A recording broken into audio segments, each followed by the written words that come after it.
भगवानगडावरून काही महंत हे अजित पवार यांना श्रद्धांजली वाहण्यासाठी सध्या विद्या प्रतिष्ठान या ठिकाणी पोहोचलेले आहेत आणि या ठिकाणी सध्या शरद पवार, पार्थ पवार आणि जय पवार हे देखील उपस्थित आहेत।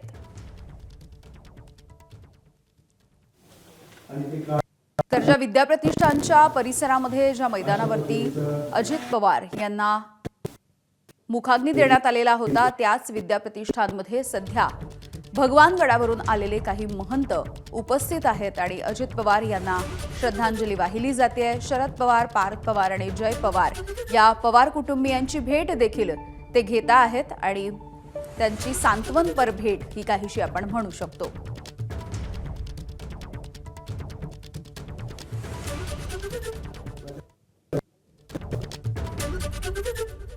तर विद्या प्रतिष्ठानमधली ही दृश्य आपण पाहतो आहोत। सध्या शरद पवार, पार्थ पवार आणि जय पवार देखील या ठिकाणी उपस्थित आहेत।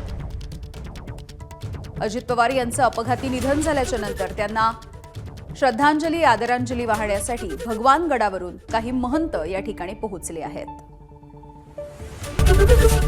एबीपी माझा, उघडा डोळे बघा नीट।